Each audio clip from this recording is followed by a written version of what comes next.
ટુર્નામેન્ટને સફળ બનાવવા માટે ખરેખર આપણે લેટ થઈ ગયા, કારણ કે ગરમી વધી ગઈ છે હમણાં.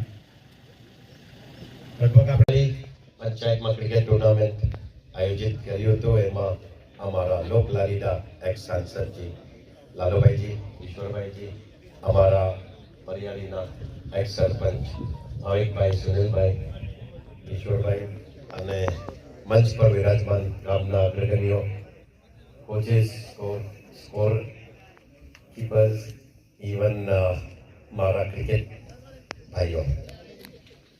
આજે ઇન્ડિયામાં પેશન છે ક્રિકેટનું. હર એક 10-10માં યુવાઓમાં જોશ છે તો ક્રિકેટનો જ છે.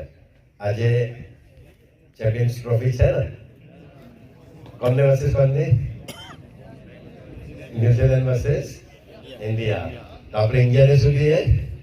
ઓલ ધ બેસ્ટ અને ચેક દે ઇન્ડિયા. તો એને ચીયર બી કરશો અને એવી રીતે જ રમશો કે આ બી ચેમ્પિયન્સ ટ્રોફી જ છે આપણી ગ્રાઉન્ડની. અને Pariyari team I think one of the best team છે દમણની.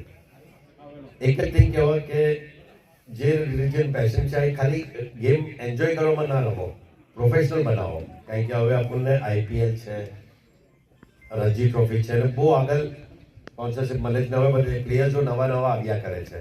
કોઈ બી એક પ્લેયર બેસી નથી રહ્યો. પહેલાના જમાનામાં 11 પ્લેયર હતા તો 10-15 વર્ષ તક બેસી રહેતા હતા. હવે ચાન્સ પર ચાન્સ લાગે. T20ની ટીમ અલગ, રણજી ટ્રોફીની અલગ. એટલે આ પેશન છે. તો મેં ચાહું છું કે અહીંયાનો ગામનો વ્યક્તિ આપણે રણજી ટ્રોફી આઈપીએલ પ્લેયર બને અને મેચ રમે. કરેલી પંચાયત તરફથી જે ક્રિકેટ ટુર્નામેન્ટ આયોજન કર્યું ને ભગવાન બિરસા મુંડા ગ્રાઉન્ડ પર, તો મહેશભાઈ તમને તમારી ટીમને ખૂબ અભિનંદન આપું છું. કેમ કે આટલું સરસ આયોજન કર્યું. આ આયોજનમાં આમંત્રણ માન આપી આપણા એસપી સાહેબ, નગરપાલિકા પ્રમુખ દમણ દિનેશભાઈ માંગેલા, તમારી ટીમ, ભાઈ જે લંડનથી પેશિયાવાળા યુવાન, તમે જે આજે સપોર્ટ આપ્યો ઓર્ગેનાઇઝનો, તો તમને બી અભિનંદન, ખૂબ અભિનંદન. અને 16 ટીમને બી રમવા માટે અમારા આશીર્વાદ છે. કારણ કે આજે છે ને એક યાદગાર રહી જશે ભાઈ. કેમ કે ન્યુઝીલેન્ડ ને ઇન્ડિયા, આપણે પ્રાર્થના કરો કે આપણે ઇન્ડિયા જીતે, કપ લાવે, યાદગાર રહી જશે. એસપી સાહેબ કીધું કે રમવા પૂરતું નથી, પણ તમે આગળ આવો અને ઇન્ટરનેશનલ રમે એવું કરો તમે કંઈક.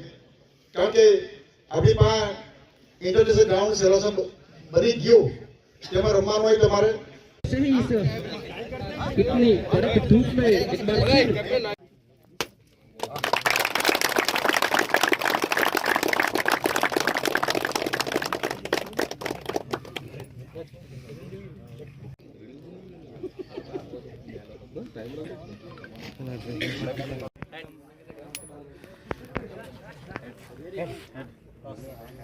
परियारी बीको सीधो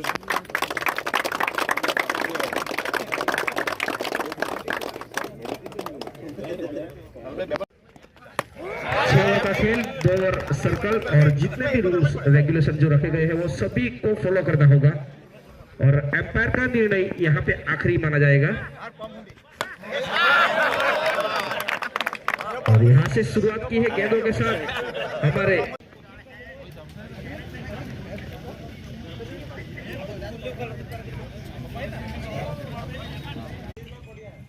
पहली गेंद तैयार, खेल जा दो और अच्छी फील्डिंग वहां पर, खतरा, लेकिन नकारा वहां पर, अच्छी रनिंग वहां पर, खतरा था लेकिन काफी अच्छी रनिंग. આજે પરિયારી ખાતે ક્રિકેટ ગ્રાઉન્ડનું આયોજન કરવામાં આવેલું. કેટલી ટીમો ભાગ લીધો હતો અને કેટલા ઓવરની અને કેટલા દિવસની આ ટુર્નામેન્ટ રમાશે? આજે જે આ પરિયારી પંચાયત ક્રિકેટ ટુર્નામેન્ટનું આયોજન કર્યું છે એ ફક્ત એમ લાગે કે પરિયારી પંચાયતની ઘણી બધી ટીમો છે. આપણે જોઈ શકાય કે કોઈ ટીમ રમતી હોય તો ગામની અંદર 1-2 ટીમના ખેલાડીઓ સારા રમતા બહાર જતા હોય. પણ આજે આપણે પરિયારી પંચાયતની અમે 16 ટીમનો આમાં હિસ્સો લીધો છે. એટલે આપણે જોઈ શકીએ કે દરેક ગામથી જે નાના છોકરા પણ છે, જ્યારે ટીમને નંબર નહીં લાગતો એ પણ આજે ટીમમાં કે પ્રોત્સાહન તરીકે રમવા આવ્યા છે. એટલે આવી રીતે અમે પંચાયતના નાયલાપાડી, દેવાપાડી, પરિયારી અને જમ્પર માંગેલવાડ, મહિયાવંશી ફળીઓ, અમારું પરિયારી વારલીવાડ, જમ્પર વારલીવાડ, આ બધા જ ગામથી જે બે ટીમ આવી છે અને એ બધી અહીંયા હિસ્સો લીધો છે. ટોટલ 16 ટીમ હિસ્સો લીધો છે. અને એ આજે અને આવતીકાલે 2 દિવસનું ટુર્નામેન્ટ છે. આવતીકાલે સેમિફાઇનલ અને ફાઇનલ રમાશે. આજે અમારા બધા વડીલો મને સહભાગી આપ્યો છે. અમને અમારી પંચાયતના વડીલોએ જે અમને સાથ સહકાર આપ્યો છે એ તમારા માધ્યમથી હું પાછો એકવાર એમને આભાર વ્યક્ત કરીશ. અને અહીંયા ઉપસ્થિત અમારા માજી સાંસદ લાલુભાઈ પટેલ પણ ઉપસ્થિત રહ્યા, નગરપાલિકાના જે પ્રમુખ છે અશ્વિભાઈ દમણિયા જેઓ પણ ઉપસ્થિત રહ્યા, અને અમારી પાસે અલગ અલગ બોર્ડ છે એમની અંદર ઘણા બધા સ્પોન્સર્સ પણ છે, જેમ કે જાગૃતિબેન છે, तीसरा ओवर लेके आया अज्जू अजय ગૌરાંગભાઈ પટેલ છે, લાલુભાઈ સુપુત્ર, તેમજ નવીનભાઈ પટેલ છે, હરીશભાઈ છે, તેમજ વિકાસભાઈ, વિશાલભાઈ. અને આપણે જોયું છે ગઈકાલે આપણે વુમન્સ ફાઉન્ડેશન આપણે કહેવાય કે વુમન્સ ડે હતું, તો દામિની વુમન્સ ફાઉન્ડેશનના ચેરમેન છે સિમ્પલબેને પણ અહીં આપણે સહયોગ આપી રહ્યા છે, જેઓ આવતીકાલે આવી રહ્યા છે. આવતીકાલે તરુણાબેન પણ આવી રહ્યા છે અને જાગૃતિબેન પણ આવી રહ્યા છે, કારણ કે આપણે એ પણ ધ્યાન રાખ્યું છે કે વુમન્સ ડેના સંદર્ભમાં આવતીકાલે જેમ આજે બધા વડીલો આવ્યા છે તેમ આવતીકાલે બધી બહેનો અહીંયા ઉપસ્થિત થવાની છે ઇનામ વિતરણની અંદર.